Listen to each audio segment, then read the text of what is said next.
واقعہ بتاتا ہوں. ہمارے ایک دوست نے بتایا, میں نے غریب رکشے والے پٹھان کو دیکھا, اس کی بیوی ہاسپٹل میں تھی, وہ بیچارہ رکشے والے کا انتقال ہوا نا, اس کی بیوی کو اتنا غم ہوا ہے کہ اپنے شوہر کے جوتے اٹھا کے اپنے سر پہ رکھ لیے اس کو, کہ میرے سر کا تاج دنیا سے چلا گیا. کیا تاج تھا, بیچارہ رکشہ چلا کے کیا کھلاتا ہوگا.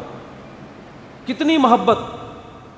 یہ محبتیں آپ کو فلموں ڈراموں میں تو نظر آئیں گی, لیکن ان فلمیں ڈرامے والوں کی جو پریکٹیکل لائف ہے اس میں نظر نہیں آئیں گی آپ, اس میں نظر نہیں آئیں گی آپ.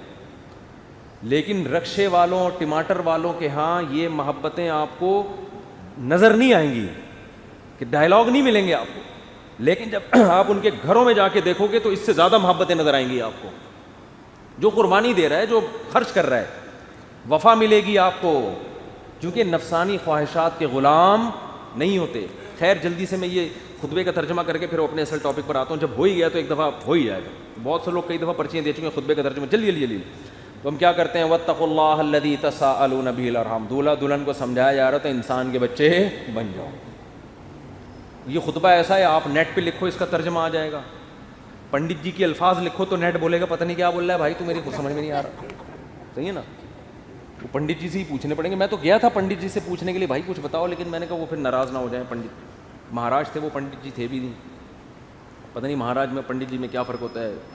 وہ ان کے مفتی اعظم ہوتے ہوں گے شاید پنڈت, اور مہاراج نارمل مولانا ہوتے ہوں گے, تو شاید یہ ہوتا ہو, واللہ عالم. خیر, پھر اللہ نے کیا فرمایا, دوسری آیت جو پڑھی جاتی ہے, یا ایھا الذین آمنوا اتقوا اللہ وقولوا قولا سدیدا. ایمان والو اللہ سے ڈرو اور ہمیشہ سیدھی سیدھی بات کیا کرو. کیا کیا کرو, یہ نہیں کہ سچی بات. قولوا قولا صادقا نہیں کہا اللہ نے, قولوا قولا سدیدا. سدیدا کا مطلب سیدھی سیدھی, ٹیڑھی میڑھی آڑے ترچھے نہیں چل باتیں نہیں کیا کرو. اس سے فائدہ کیا ہوگا, یصلح لکم اعمالکم, تمہارے اعمال کو درست کر دے گا. یہ میاں بیوی کو سمجھایا جا رہا ہوتا ہے کہ ابھی سے نا سیدھی بات کرنا سیکھو. ٹوپیاں گھمانا, شوہر بیوی کو ٹوپیاں, بیگم میاں کو, پوری زندگی کس پہ چلتی ہے, ٹوپیوں. سیدھی بات کرتے ہی نہیں. سسرال سے الگ آڑی ترچھی باتیں, سسرال والے داماد سے الگ, بیٹی سے الگ. گھروں میں جو آگ لگتی ہے وہ سیدھی باتیں کرنے سے لگتی ہے, آڑی ترچھی باتیں کرنے سے. جھوٹ پلو گھماتے ہیں باتوں کو, صحیح بات ہی نہیں کرتے. تو اس سے کیا ہوتا ہے, اعمال خراب ہونا شروع ہو جاتا ہے. جب آدمی کو پتہ ہوتا ہے نا مجھ سے کوئی پوچھے گا تو مجھے سچ بولنا پڑے گا, تو وہ کام ہی ایسا نہیں کرتا کہ جواب دہی ممکن نہ ہو اس کے لیے. تو یہ میاں بیوی کو تمیز سے نصیحت کی جاتی ہے. اور پھر حدیثیں پڑھی جاتی ہیں, النکاح من سنتی, نکاح میری سنت ہے. فمن رغب عن سنتی فلیس منی, جو میری سنت پہ نہیں چلے گا وہ مجھ سے نہیں ہوگا. دولہا کو حوصلہ افزائی کی, تو بیٹا زندگی میں پہلی دفعہ کوئی انسان ڈھنگ کا کام کر رہا ہے, تو نبی کی سنت کو بولتے کیوں نہیں بھائی, زندہ کر. اور اتفاق کی بات ہے دوسری شادی میں بھی یہی خطبہ ہے, تیسری میں بھی اور چوتھی میں بھی. کیا مطلب, دوسری میں بھی اس کو اپریشیٹ کیا جاتا ہے, سنت کر رہا ہے, تیسری میں بھی چوتھی میں بھی. سمجھتے, یہ ویسے ہی درمیان میں جنرل نالج کے لیے ایک بات آ گئی تھی. میں آپ کو پتہ ہے اس ٹاپک پر آج کل بالکل بھی نہیں بولتا. تو آگے اللہ تعالیٰ کے آگے کیا حدیث میں جو خطبے میں پڑھا جاتا ہے, قال النبی صلی اللہ علیہ وسلم تزوجوا الودود الولود فانی مباہی بکم الامم. ایسی عورت سے نکاح کرو محبت کرے اور تمہیں اولاد زیادہ دے, میں قیامت کے دن تمہاری کثرت پہ فخر کروں گا. میاں بیوی کو سمجھایا جاتا ہے نسل مت روکنا, تمہارا ملاپ پائیدار, کامیاب, خوشیوں بھرا اور آخرت میں ترقی کا سبب جبھی ہو سکتا ہے جب تم دونوں اولاد کی کثرت چاہو. شروع میں ہی چاہتے ہیں کہ ہمارے اولاد نہ ہو, اس کی بھی نفی کی گئی.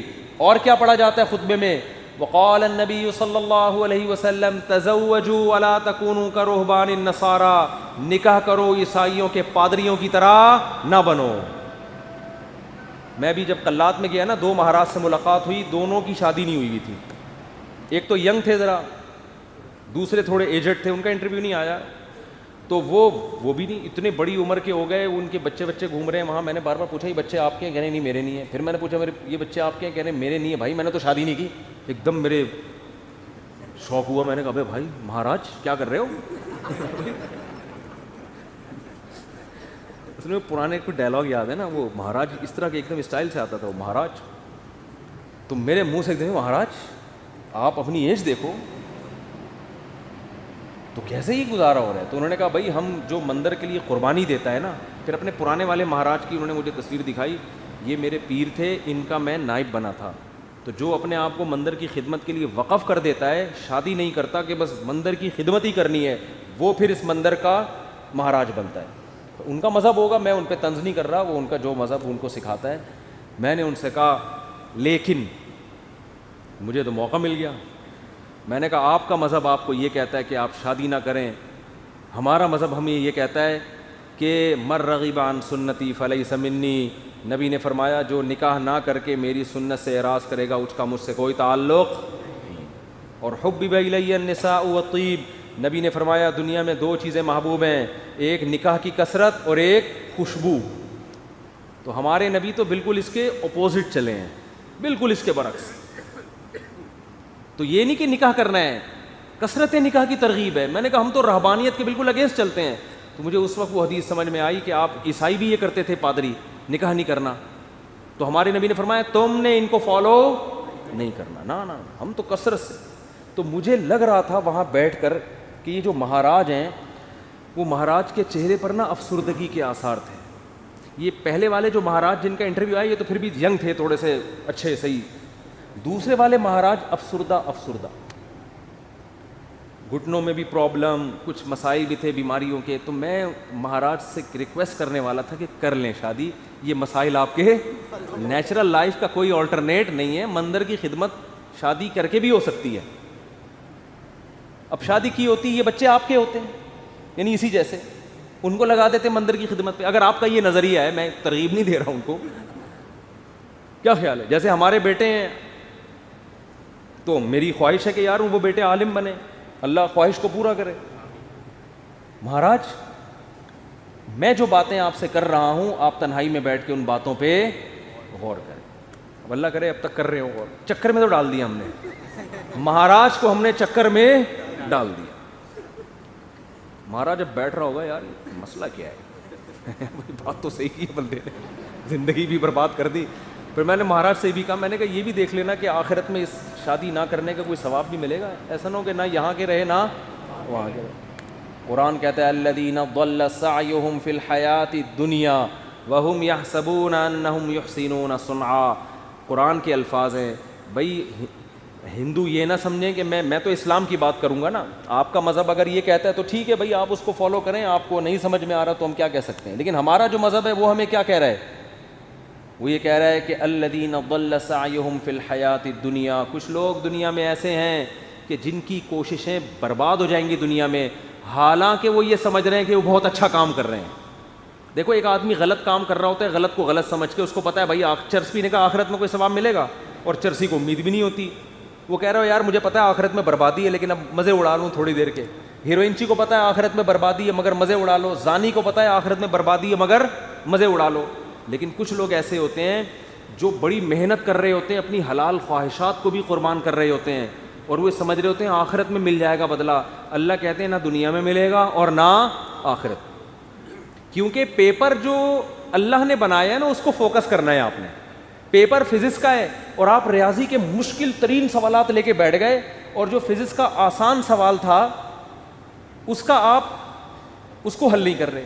کیمسٹری کا آسان سوال تھا پانی کا فارمولا کیا ہے, ہائیڈروجن ڈائی آکسائڈ ہے نا, یہ بہت آسان تھا. آپ کہہ رہے تو بہت آسان ہے یار, یہ نہیں حل کرتا مجھے اصل میں ایک فزکس کا ایک بڑی پیچیدہ ایکویشن ہے اس کو میں حل کر سکتا ہوں. اس کو بیٹھ کے آپ نے حل کرنا شروع کر دیا. عقل مند کہے گا بھائی تیرے سے جو پوچھا گیا ہے اس کو تو فوکس کر, جو سوال پوچھا نہیں جا رہا اس کا جواب کیوں دے رہا ہے.